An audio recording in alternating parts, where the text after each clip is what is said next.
2, 3, 4. Sometimes we need to slow it down, take a look around and breathe. 'Cause these times go by so very fast, moments never last. Just breathe, breathe in, breathe out. Quiet, be still, don't shout. Love is what it's all about. Breathe.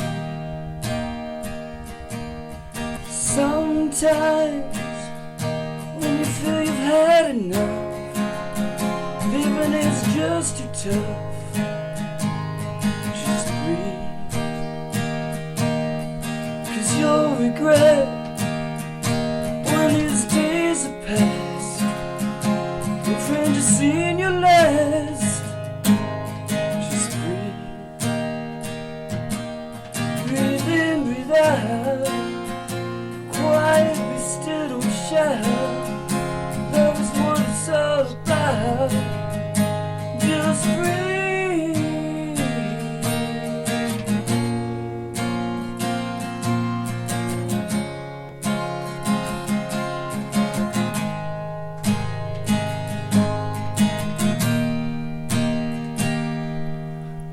Breathe in, breathe out. Love is what it's all about. Be quiet, be still, don't shout. Just breathe. Just love. Just love. Just love.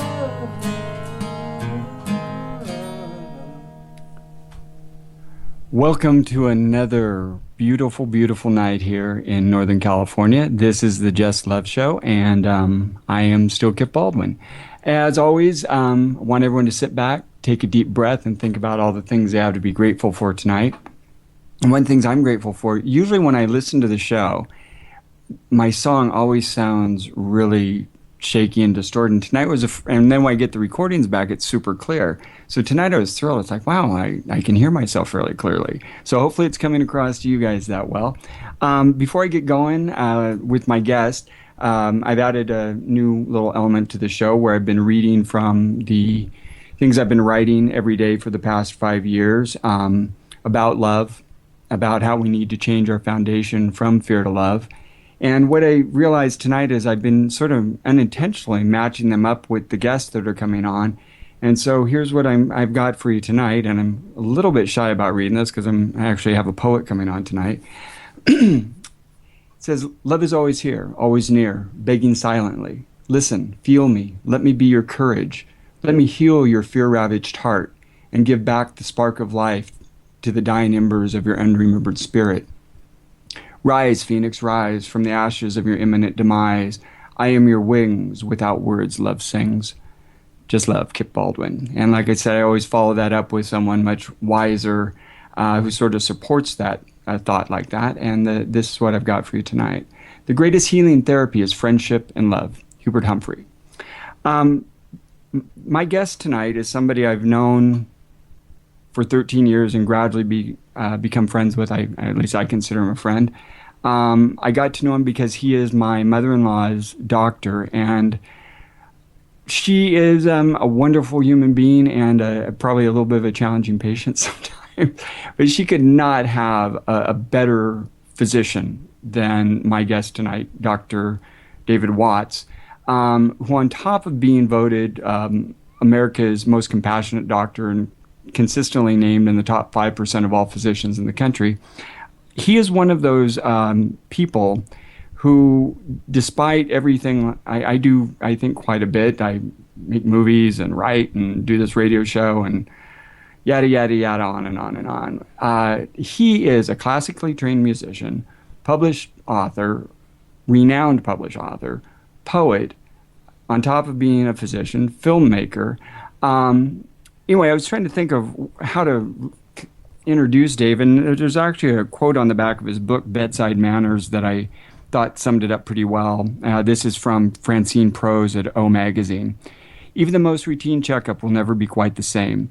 Watt's sympathy for both physicians and their patients subtly changes our understanding of what it means to heal and be healed, and to put our trust in the hands of a practitioner who is just as complex, flawed, and human as we are.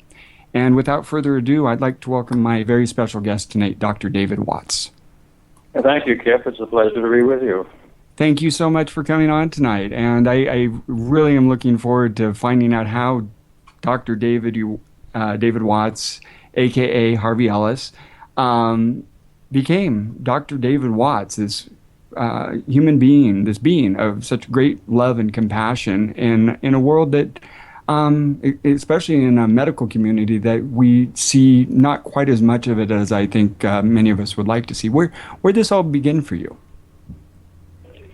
Oh, my goodness. I think a long time ago, I've just been compiling a new book of poems based upon my early life, growing up with a father who had been raised on a farm and become a college professor, and a mother who had been raised in an educational family and was a musician. So the background there, which was steeped also in strong connection to the Methodist Church and the faith involved. My father actually was an ordained Methodist minister, but he became a college professor in the field of philosophy and church history, Bible, that sort of thing. But he was a sort of ecumenical kind of guy. He believes that all of the religions of the world were after the same endpoint, and they just had different ways of getting there. He was very receiving of people of different faith and different nationalities. So there was a kind of general acceptance within the family of every manifestation of human nature. Not that we couldn't disagree with others, but we admired their ability to have a point of view that perhaps was somewhat different than our own. So there was that general kind of background that I came from. I didn't really start out to be a doctor at all. I started out to be, first of all, I thought about being a chemical engineer, but I really had no idea what that was. It just sounded good, and I was pretty good at math. And so I sort of limped along thinking I was going to grow up and do chemistry. But in the meanwhile, I developed a pretty good facility with music and decided to major in music in college, which I did for 2 years. But then the notion of the career came up, and I love music, and I always wanted to stay in it. In fact, have continued to play. But it was not fulfilling the entire spectrum of my interest. And also, it didn't provide career opportunities that really made a lot of sense. You had to wait around till someone died in the Boston Symphony and show up with 140 other really knock your socks off horn players and hope to be lucky enough to get a position, and then you might have to work in a beer factory during the day to make ends meet. So I thought, well, I like people and I like science, and so medicine seems like the synthesis of those two likes of my own, loves of my own. Why not do that? Well, no one in my family had done medicine, but everyone was supportive of the idea, so I just switched midstream into pre-med, barely graduated with enough credits because it was a late switch, but then went on to medical school at Baylor in Houston, and then from there to the University of California, San Francisco as an intern resident and then fellow in gastroenterology, where ultimately I stayed on the faculty and have been ever since. So I sort of came into medicine through the back door, but I've always had this side of me which is interested in creativity, in the arts, and in music. And have you always tried to bring that into your practice? Was it just something that sort of evolved naturally? Did you find that you almost approached the medical profession as an artist in a way? Well, there's a sensibility that follows, and that fits very well with medicine. First of all, anyone involved with literature and writing has perfected or at least sharpened their powers of observation. It's a critical talent for a physician to be a good observer. So there was a match there. But also, the practice of medicine is not just science. The application of science to the human life is a complicated transaction, because people will come to their illnesses and to their doctors with preconceived notions. They don't want to take medications. They will never have chemotherapy. They do not want to die in a nursing home. They will not have surgery or stand in line for one of those procedures that image the body that puts you in a little catacomb. And yet, when they face the reality of the situation, to get better or to live a long enough life, they may have to endure some of those things they thought they would never do.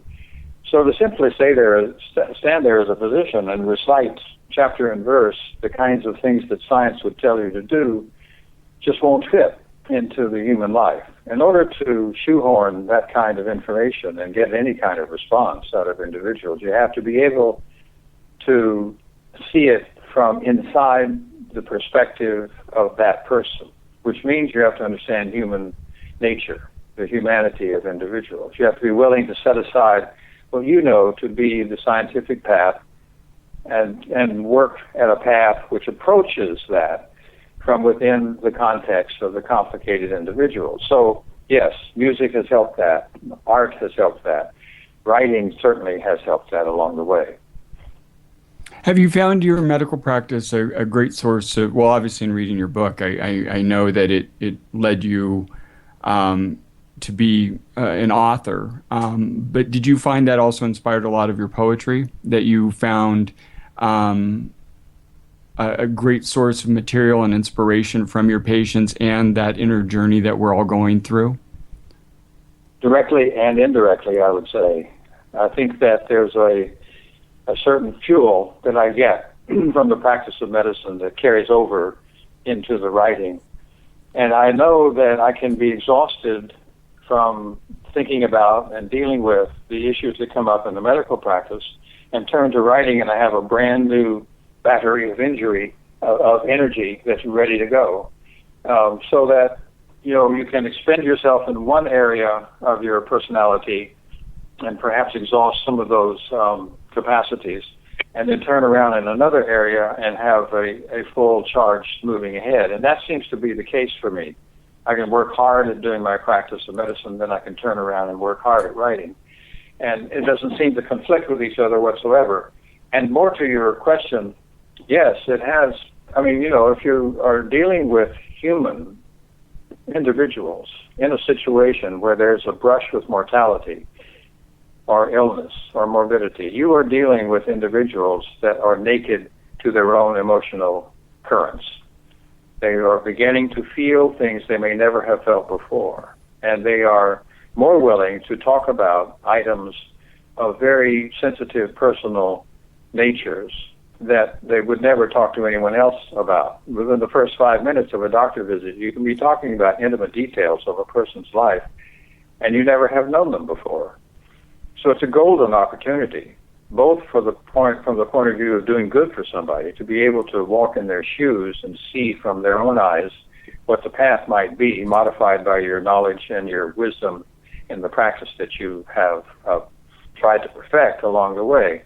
But also because it nourishes you. It tells you about how people behave. It tells you what is close to a real truth about existence, about interactions with individuals, about the sometimes quirky behavior that humans have, that I find very admirable. I may not agree with the way people behave at times, but I think it is fascinating what makes people tick. And certainly, being in a practice of medicine, there's an opportunity to view that from a very close distance. And yes, directly, it has influenced my practice of writing. I have used clinical episodes that I've encountered over the years as material for the two books of short stories. The first one, Bedside Manners, that was published at Random House, and the second one, The Orange Wire Problem, that was published at Iowa Press. Those are stories that come directly from the practice. Now, because medicine is a private matter, and you don't want to violate that privacy, I have changed names and situations so that people are are not recognizable in these stories. But the kernel of truth that comes from these stories I have utilized and find that it is a very rich source of material for writing and for human understanding. One of the stories that caught my attention I found pretty entertaining was the story about the medical student who diagnosed himself as terminally ill and went and blew $7,000 at the Mark Hopkins. Oh, yeah. Well, that's medical student's disease with 5 stars. It's we all get it. I mean, I had 3 fatal illnesses before I graduated from medical school, and thank God I graduated, because then I didn't have to die with them. But you read about, and that's part of the problem of medical education, is that you're not equipped with the emotional wisdom to handle that kind of information. And it gets thrown at you very rapidly and very deeply, and so you are suddenly reading about metastatic breast cancer, and you feel a lump in your own male breast, and you think, oh my God, here I go. And so you don't have the perspective that says, well, 99.9% of those lumps, particularly in a male, are not going to be cancer. And the balance that you have is off kilter. Part of the reason I think, and I go around to medical schools and lecture on this subject all the time, so it's a pet one of mine. Part of the reason I think that medical students get medical students' disease and turn cold and dispassionate is because there's no parallel expansion of that part of their brain or mind that has to do with the arts and the humanities at the same time that they're being crammed full of science. And so the brain gets off balance. It knows a lot about science, but it's kind of forgotten how to touch base with the humanistic side by the time you graduate from medical school. So I have been advocating the telling of stories, the reading of poems, the interaction over what happens in the human exchange that can be studied and thought about as a part of the medical school curriculum. Haven't gotten very far with that because the pathway to and from the curriculum committee is littered with dead bodies.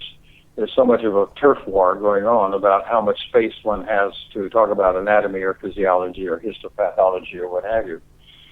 But it's important, and I think that some of the medical students have found that to be the case and have made efforts on their own to continue. And then in other places, they're making an effort to integrate a more humanistic approach into the process of medical education.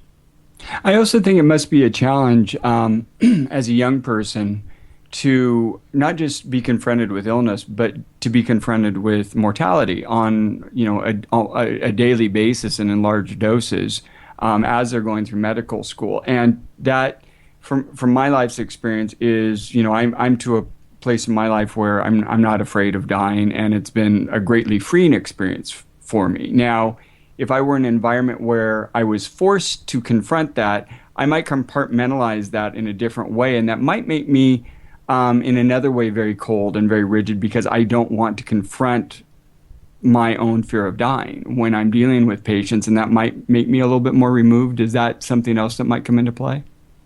That's a very important point, and I think it is one of the major ways that people react in an adverse way to that fear. But it fits into that same aspect of unpreparedness that I was speaking about. You confront a teenager with death, it's sort of an abstract idea. You confront a medical student with death, it has a very concrete notion to it because they've seen it, they've talked about it, they've studied it. And so it becomes an exceedingly personal event. Death is kind of removed from our presence in this society. Sure, we see it, in television and so forth, but that's a different kind of death. The television death we see is a removed kind of death. We don't see people dying in front of us very often in this society. In other societies, the elderly stay in the home and they die in the home. In our society, they die away from us. So we don't witness death very much. And when we are confronted with it, it stirs up more fear in our society than it does in other societies for that reason. And unfortunately, unfortunately, it's a great tool for control and manipulation as well. Oh, absolutely. The medical student who is fearful already and sleep deprived and stretched out a little too far in places is very vulnerable to these kinds of fears. And one of the reactions that they have is to distance themselves from it, to become that cold and distant physician that we love to hate, and who is a real person in our society. And there are too many of them running around, I have to say. So one of the ways I think to counteract that is to, alongside of, as I've kind of mentioned before, alongside of the scientific education of our physicians, we need also to have a humanistic education that is at least partially as active as that of the science. There, as we're talking, as I mentioned in our pre-interview yesterday, I was going to start jotting notes about things I want to talk about. Now the floodgates are sort of open. First of all, let's talk a little bit more about how we deal with the elderly in this country, because that's something that's really near and dear to my heart. My great-grandfather was Lakota, and I'm those genes are very strong in me, and those beliefs are very strong in me, even though I didn't know that I had that heritage until I was in my 30s. I'd always somewhere lived with that sort of philosophy in me. And as you pointed out, we tend to push our elderly off, and I think in large part why we do this in this country is because we don't want to be confronted with our own mortality. I think that's a large part of why we do that. But if I were to share a story that I've shared on the show one other time, one of the most beautiful experiences of not only why we want, I cherish my grandparents and have always really embraced the elderly in my life.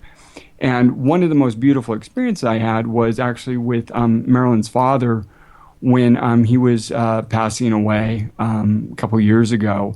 I got to go up and be with him the night before he passed, and he was not able to communicate, wasn't eating, he decided he was going to go, and didn't want anyone to touch him. And I just sat and we played music, and we were playing like Johnny Cash's version of the Missouri Waltz, and he was just waving his arms through the air and he was dancing. And I don't know how long I was there, but it was really, and occasionally he'd reach out and touch me, and it was one of the most beautiful experiences I'd ever had. And he passed that night, and I was so glad that I had that time with him. And it's still, even in talking about it, it wasn't frightening, it wasn't scary, it was truly beautiful to be there with him when that happened. And that's something that's a whole part of this life's journey, that death is a natural progression that we've locked away from ourselves, and somehow we have to re-embrace that part of our beingness and part of our human family and our humanity, if you will. And wanted to see if you could speak to some of that. Well, I think that as a society we're too busy. There's too much pressure on us to perform. The financial pressures are tremendous. The educational pressures are very strong. It's very hard to interrupt any of those things long enough to have dinner with the elderly, much less stay around them, as you were fortunate to be able to do as they are in the process of dying. So we work too hard, We have too much that is, quote, work, end of quote, and not play, end of quote. And life has to be full of episodes of play, of free time, of boredom even. Some of the great Southern writers have been very thankful that they'd led boring lives, because it created the imagination in them to be able to fill in the spaces. And if you're always talking to somebody, or always hearing somebody talk, or always interacting in a business environment or wherever you are, the imagination doesn't have much of a chance to activate. And also, not just imagination, but human contact, expressions of love, expressions of affection, expressions of contact with other individuals. We look around and someone has died and we say, oh, gee, I wish I had been able to know he was going to die. I would have asked him 17 questions that I wish I would have been able to get answers to. And even in the moment when we look around and see some people who are alive and know that we should better ask them questions, we still don't take advantage of that very often, because I think largely we're so wrapped up in the busyness of our existence that it's very hard to break that. That's unfortunate, and and we're missing out of something, and we're also cheating the elderly who don't get the attention that they deserve. There's an awful lot, that's a huge subject, and there's an awful lot that can be said about it from a medical point of view, a social point of view, and a sort of ethical, moral point of view as well. What we're doing, I think, is just touching the surface.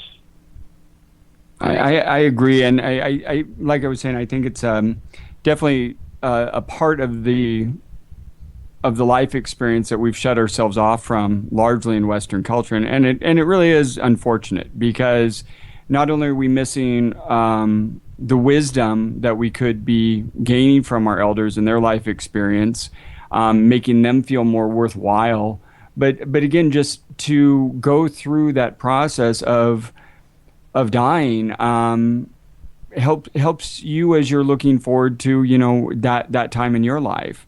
One thing I was gonna, as long as we're on, Sherry has her show, True Ghost Stories. What are some of your experiences with the afterlife in your years of practice? Have you had any witnessed any near-death experiences, or had people come back? Have you had any unusual experiences like that during your years in practice? Well, I have had patients who have had near-death experiences like that during your years in practice. Yeah, and in my years of practice, there have been patients who've had near-death experiences. Sometimes it's associated with surgery, sometimes with medication, sometimes with a loss of blood pressure temporarily.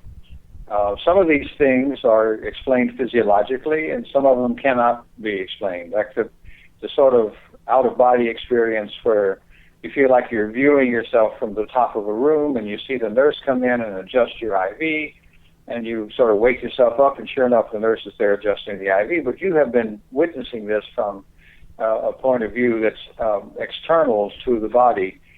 I have, and I'm sure the fellow that I know is a good friend of mine, won't mind me telling this story, but he had a serious form of surgery. I'll just say that, so it doesn't identify him with any specific condition.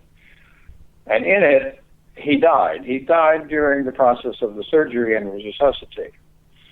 And he told me that he was aware through that entire period of time. And I said, yeah, but you were dead. He said, yeah, I was dead, but aware.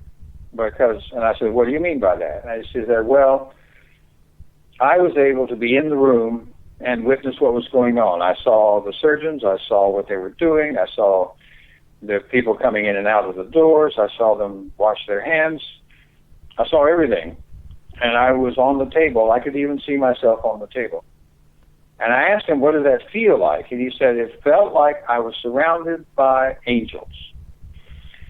And he said to me, no matter what you think, there's something about us that continues on after you die. I know that for sure. And he knew that from the strength of the experience that he had in that particular circumstance. Now, when I was, I had challenged myself with the notion of writing a poem about death. This was about 20 years ago.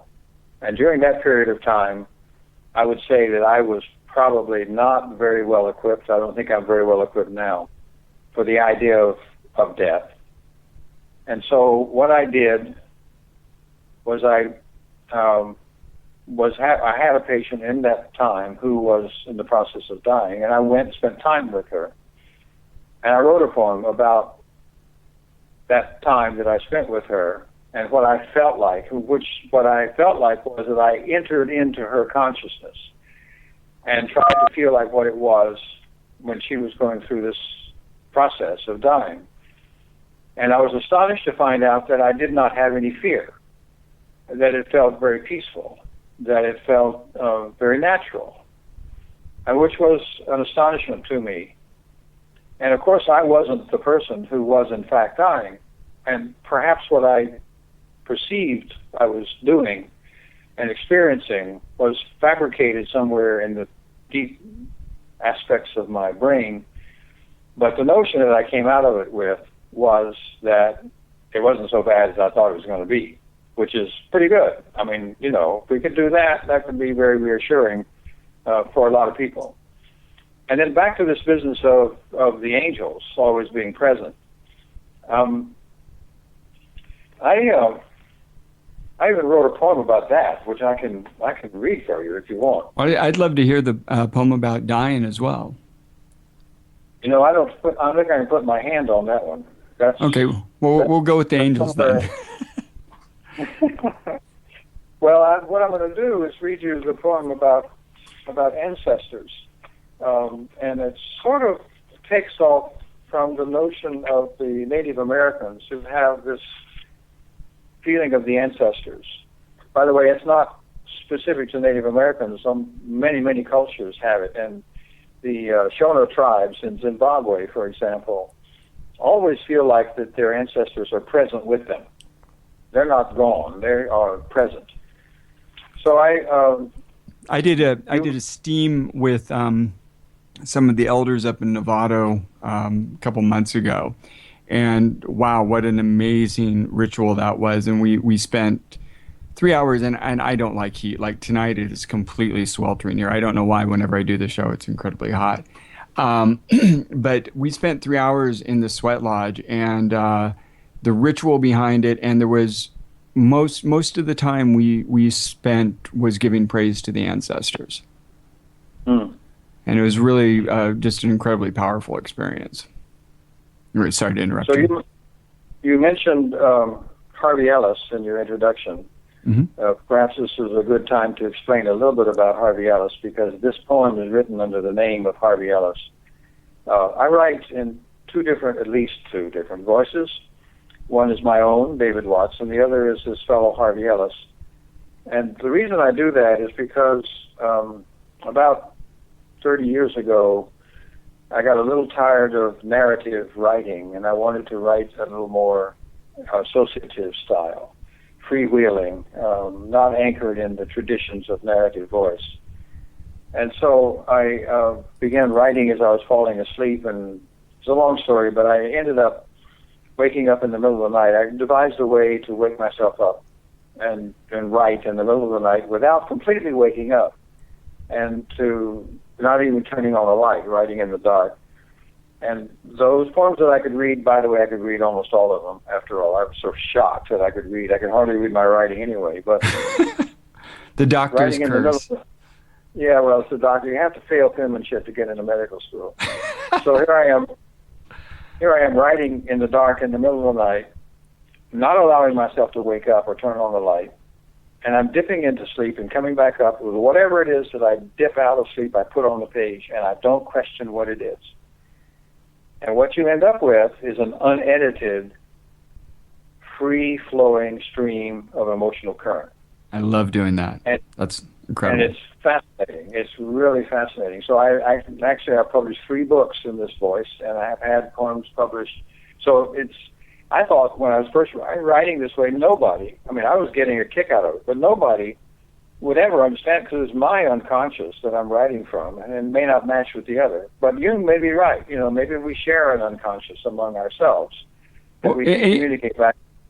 And you know what I've found, and it's sort of maddeningly frustrating, is that the stuff that you spend time crafting, you worry about every word and every comma and making sure everything is grammatically perfect, and then you'll write stuff like that where it's just free flow. You're not thinking about it. That seems to be the stuff that people will gravitate towards and say, "Wow." Yeah.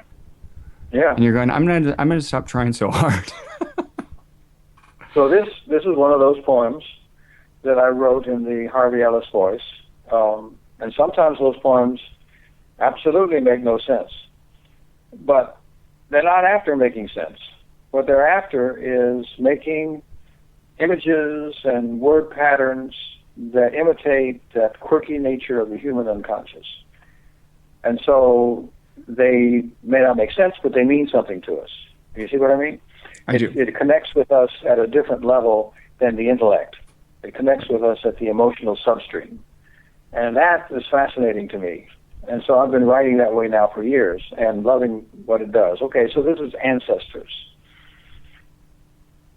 My ancestors surround me like walls of a canyon, quiet, stone hard. Their ideas drift over me like breezes at sunset. We gather sticks and make settlements. What we do is only partly our own and partly continuation down through the chromosomes. My son, my baby, sleeps behind me, stirring in the night with a touch that lets him continue. He is arranging in his small form the furniture and windows of his home. It will be a lot like mine. It will be a lot like theirs. So you see, Beautiful. that tells us that the ancestors are still with us and probably participating at some level that we have a hard time perceiving or understanding in our lives. So that just came out of nowhere. I wasn't thinking about ancestors. I was thinking about my son, who got into the poem, yes. But, oh yeah, I should tell you about that poem. That poem was read by Garrison Keillor on the Writer's Almanac. He has a program on NPR called the Writer's Almanac. I listen to Garrison all the time. And so 2 or 3 years ago, he read that poem on his Writer's Almanac. And there's a woman out in Idaho who heard the reading, and she contacted me and she said, "Do I have your permission to make an art piece inspired by that poem?" And I said, "Well, of course. I'd be flattered." And she made this gorgeous quilt. She was a quilt artist. And the quilt is about the size of a barn. And it is a beautiful image of what appears to be sort of a cradle in the center and a fume of color rising out of it, as if there's a communication going on in some way between that and the heavens or the ancestors or something around it. And she's posted it on her website. Her name is Do Palma, D-O-P-A-L-M-A, and dopalma.com is a website, and on it you will find that image of her quilt, and beside it this poem, Ancestors. Could you say that one? Could you say her website one more time? Yeah, Do Palma, P-A-L-M-A, Do Palma, and if you Google that name, you come right to her website, and it used to be on her front page. She kept it there for months, but it's in one of the files on her website. If you just Google Ancestors or Google Ellis, I think, on the search bar, it'll come up. And that was D-O-P-A-M-A? D-O-P-A-L-M-A. Oh, D-O-P-A-L-M-A. Yeah. She's a well-known quilt artist and has had exhibitions in a number of museums in the region of the Midwest and the West.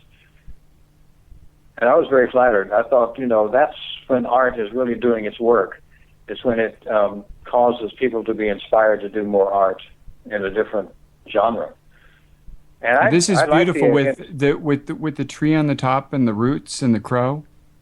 Yeah, well, that's one of them. That's not the one that you did with this poem, but she has another image there that is specifically for this poem, because you'll see the poem written beside it. I also love the intersection of music and poetry, and actually have cut 2 CDs of jazz and poetry. And I find that jazz really, especially if you're doing jazz in the moment that you're reading the poem, it affects the way you read, so that they put a different kind of rhythm into the reading, a rhythm which is, I would say, more in keeping with the kind of thing that is deeper in the soul. So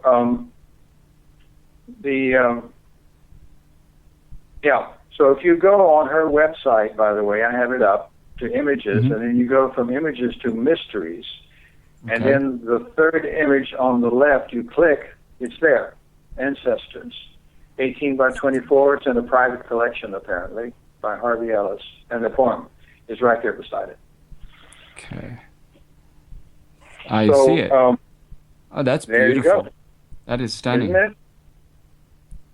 Totally amazing. It reminds me, you know what it reminds me? It reminds me of the fire pit that they put outside the sweat lodge where they hold the stones. Well, now that's interesting, because if you're talking about ancestors at the fire pit, then this is a very direct collaboration with that idea. And that's what you do. You throw sage and you throw the smoke in and you bless the ancestors and ask them for guidance before you go into the lodge. Yeah. Yeah.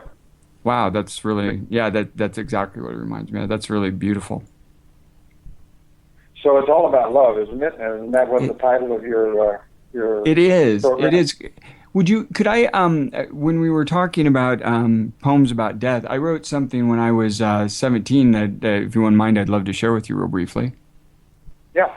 It's called Life and Death, and life is just a symptom of certain death, crying and laughing until our last breath. Everything dies into infinity, even the mountains crumble into the sea. Stars fall from the night sky, hit the earth, and then they die. Lost in time, I don't know who I am. Am I a god or just a mortal man? Time can't change what I have found. Still I am chained and bound, bound by the fears and bound by lies. Even now the tears fill my eyes. Gasping for every breath as I head for a certain death. Clouds now pass overhead and I realize how things are now that I am dead. Life is ending, life goes on, like the lyrics to an endless song. Life and death, it's all the same. We exist only in our brain. That's very interesting. And you know, my feeling, and it's interesting because physics is sort of caught up with this, is that really this is the illusion. We are, I think, even beyond just being energy, which is where a lot of people stop. I think we're pure data, pure information organized into different forms as we put our intention and make our choices of the experience we want to have.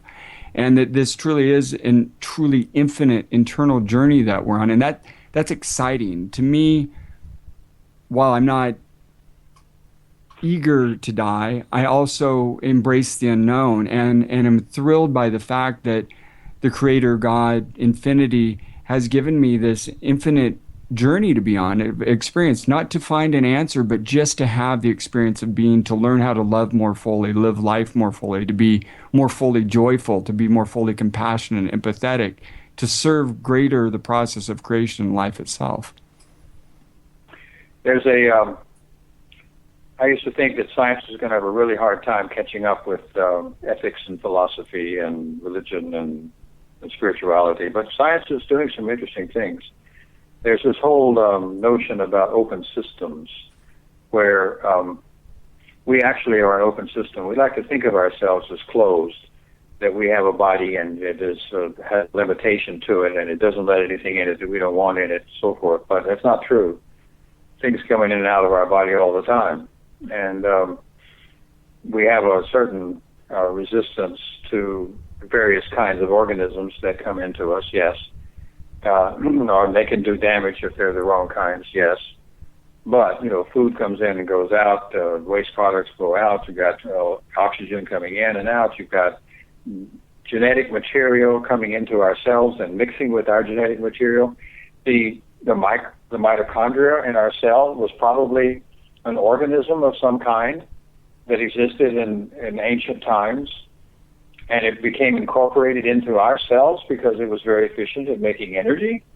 And so we just like, you know, the ants that cultivate a certain fungus inside of their ant hill, we have taken in this organism as a part of our mitochondria, and it serves us by making energy and making us a happier and more productive and more highly energetic system.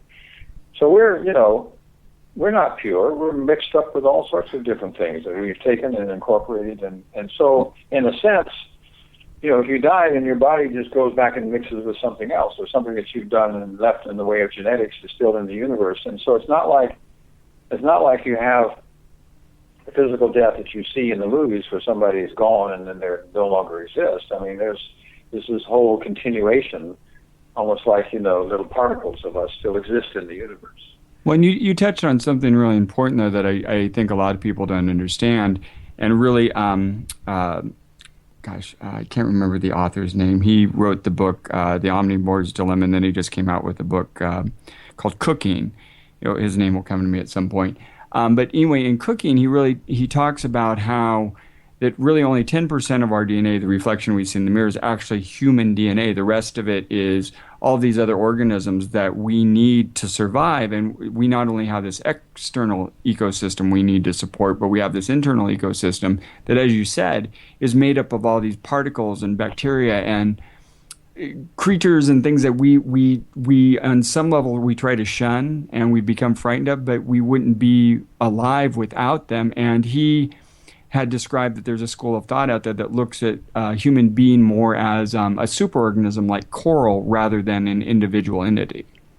Well, think about this. I mean, we share 98% of our genome with the chimpanzee, about 96% with the ape, and the tree that stands in your yard has about 40% of our DNA in it. So we have a commonality with every living thing on the face of the earth. Greater commonality with certain things, but we share a great deal more than we think we do. And all this division that we have within the human race, how we hate each other and do war with each other, these is parts of ourselves.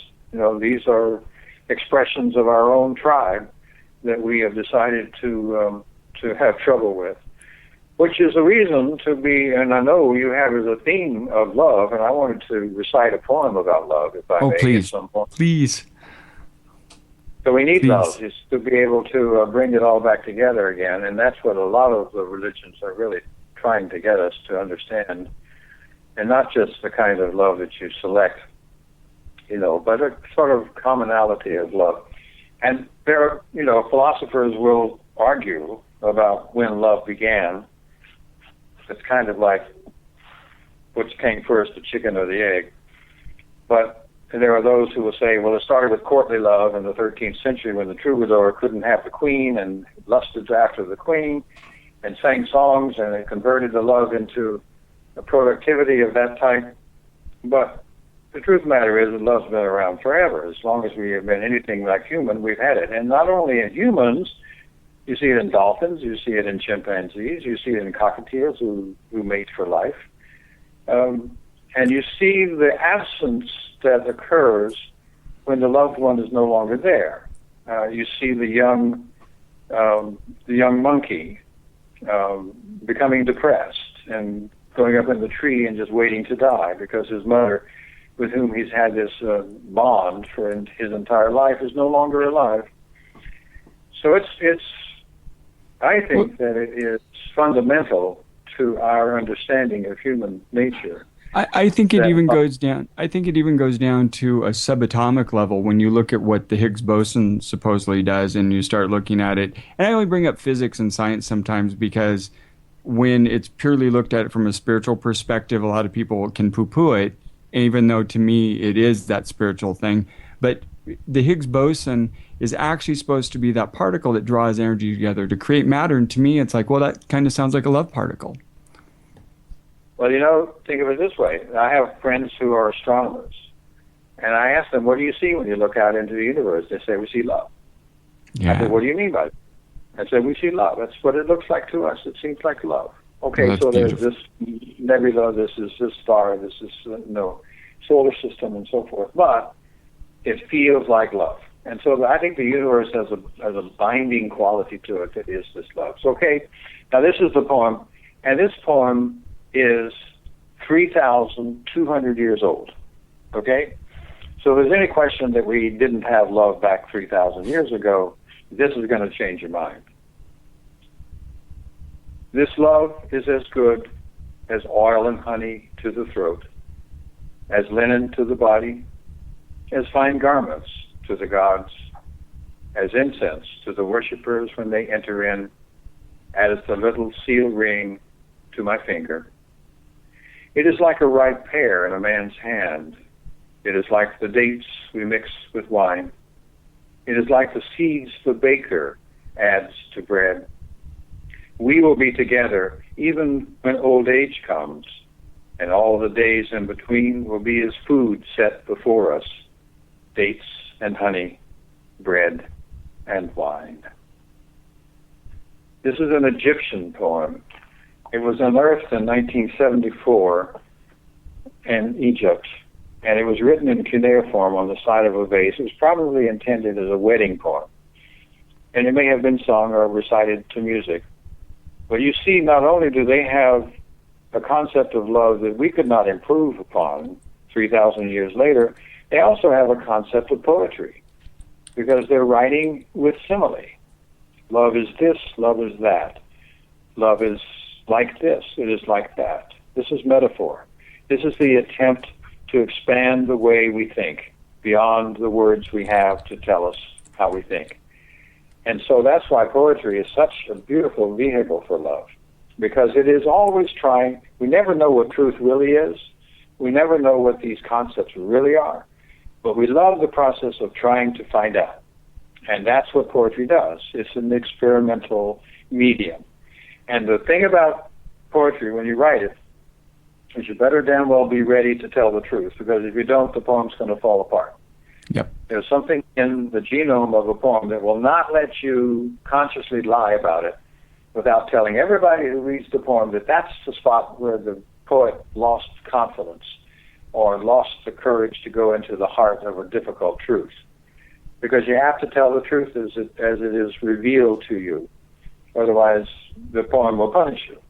And Absolutely. so poetry will be the vehicle that we have to learn a lot about the humanistic and emotional and spiritual side of life. Think of Rumi, for example. I love Come to Rumi. the He's garden. one of my main influences.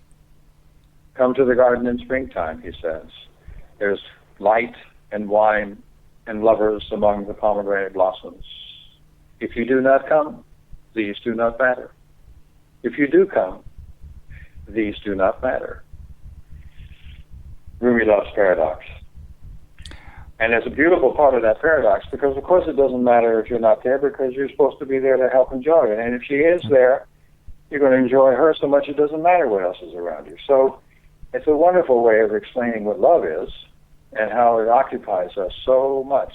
And you know, of course, they say love is blind. Of course it is. Because you fall in love with somebody, you don't notice that they don't change the soap dish and you get all gushy in the soap dish, or they don't take out the trash, or they don't change the roll on the toilet paper, or whatever. If you fall out of love, you start noticing those things. But love gives us the ability to incorporate that human being without trying to change her or him. Because the minute you start trying to change somebody, that's not going to work. You can't marry somebody to change them, right? Everybody knows that. But we all try once in a while. When I read Rumi, Rumi to me is all about the path, and love is that path, and it's all about acceptance. Like you said, don't try to change anything. Just be love. Just be in love with everything. Sometimes I think people, when they read Rumi and they whine and romance, and it takes on a very sensual aspect, he's speaking on such a love on such a grand scale that it's a drunk kind of love, because you can't take in any more of the love that Rumi is talking about. Right. He just phenomenal. And I'm also a big I love Khalil Gibran too. That's what I try to do when I write every day. Is I always take, and I'll follow up whatever I write with, as I said earlier in the show, someone with a far greater mind than mine, who these thoughts, like you pointed out, 3,200 years ago in Egypt, they were writing about love. And what we're discovering now is we may have culture that goes back, like I think they found a city dwelling in Africa, maybe 70,000 years old. I think we've been writing about love and experiencing this, and it's been these cycles of remembering and forgetting, and I think we've forgotten for a while, and I think we're coming back to remembering now. Yeah, and the other thing about it is we've had art all that time as well. If you go back, there's places in Siberia now that they're finding ivory tusks that have been carved in artistic manners and artistic ways to represent animals or events or happenings. And these are 20,000 years old. 20,000 years. So there was evidence that even when civilization was, the lifespan was so short, and they had to concentrate so much upon survival, in difficult circumstances where food was not necessarily dropping in their laps and the weather was not necessarily friendly, they would still take the time to do something artistic, to express what it is about this life that is beautiful, that has beauty to it, that it means something to us, and that existed in us at least 20,000 years ago. Well, David, as we're winding down to the end of the show here, can you tell people, if you'd like to share one more poem, I would love one more poem of yours, and then if you could tell people where they could reach you and find out more about your works and your books and where to see you play, that'd be awesome. Well, the poem that I recite from time to time, that is sort of my hallmark poem, I guess, is one that I wrote one time for my son. I was at a writer's retreat in the Squaw Valley Community of Writers up at Lake Tahoe. And this is a wonderful program. Galway Cannell, Sharon Olds, Bob Aspen, Hillman, all those great folks come and be the professors. What you're called upon to do in that situation is to write a new poem every day, and that doesn't sound like much because the poem is pretty short. But if you have to write something to put at the feet of the Pulitzer Prize-winning poet, that is a terrifying experience. And so by Wednesday or so of the week, everybody is absolutely crazed with emptiness, having felt like they've written everything they possibly could write and are paralyzed. And so I was in that situation. That was a beautiful poem right there, Crazed with Emptiness. So I was sitting out on a sunny deck with a glass of Chardonnay, and I was thinking, I am messed up here. I don't have a poem for tomorrow, and I'm not going to get one. And popped into my brain was an episode that happened to me the week before when I was at home, and my son approached me. And out of that remembrance is one of those rare moments when the poem comes fully formed. Most often you have to tinker with a poem to make it, something that you're proud of. But this one came so fast that I was afraid I couldn't write it down fast enough and it was going to disappear. I thought it was going to disappear. But I managed to write it down, and it has not changed one word since the time of its creation. It's called Fragment at the Beginning of Something. My son brings me a stone and asks which star it fell from. He is serious, and so I must be careful. Even though I know he will place it among those things that will leave him someday, and he will go on gathering. For this is one of those moments that turns suddenly toward you, opening as it turns, as if for an instant we paused on the edge of a heartbeat, and then pressed forward, conscious of the fear that runs beside us, and how lovely it is to be with each other in the long, resilient mornings. Beautiful. So that's my poem about my son, and it's about more than my son. It's about all my children and all my friends and everybody. And you know what I would love to do at some point in the future? I would love to do a show where we just share poetry. The entire show. Sherry was actually typing me while you were reading that she's a poet as well, and I think it'd be really amazing just to sit here and read poetry for an hour.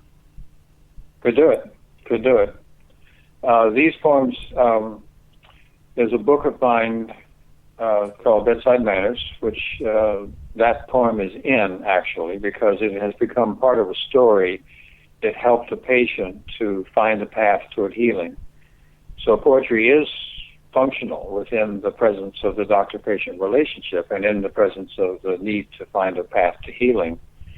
It works very well in that situation. So it's in that book called Bedside Manners, which is now being published by Three Rivers Press. It's available on Amazon, as also the book of The Orange Wire Problem, these are two books of stories. And then I have books of poems. One is called Taking the History, which will be republished this year by Wolf Ridge Press. And most of my books, the Harvey Ellis book and an anthology that I read that love poem from called Poems for the Time Capsule, is available through Small Press Distribution, SPD, Small Press Distribution in Berkeley. They have a distribution that includes some of my books. And if they want to find out where they can find out more about your books and your performing, can they go to H. David Watts, that's Watts with 2T, WATTS.com? Is that the best place for them to go? That's probably the best sort of place. That's a sort of a funky website, but it has a lot of different information on it about the kinds of things that I'm involved with. I don't have any readings coming up right away, but we will have a poetry workshop coming up in June that we're organizing out at Ratnaling, which is a Buddhist retreat on the north coast of California. Wonderful place and a great experience it will be. So, yeah, the website's probably the best single source. Tonight, it's been a tremendous honor, and your poetry's been beautiful. Your wisdom that you've shared, I can't thank you enough. The sense of connection that you have garnered over years as a physician is palpable. And if you could, we're going to go ahead and play your song out, which I'm going to announce what it is here in a second. And you can find me at justlovemovement.com, or you can message me at justlovemovementradio@gmail.com. I did want to talk to Dr. Watts at some point about cannabis and medicine. We didn't get to it, but what was funny about that was I asked him about it, and he said, I'm not really an expert in that field. And I said, well, what song would you like to be played at the end of the show? And he said, the Doobie Brothers. I got a kick out of that. Yeah. So anyway, to play us out tonight, we got Long Train Coming by the Doobie Brothers.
Where would you be now?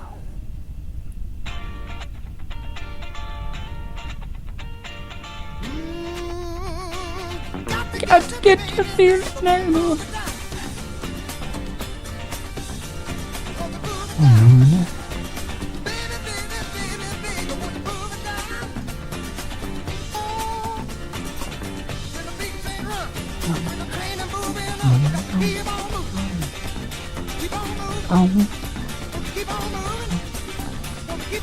Oh.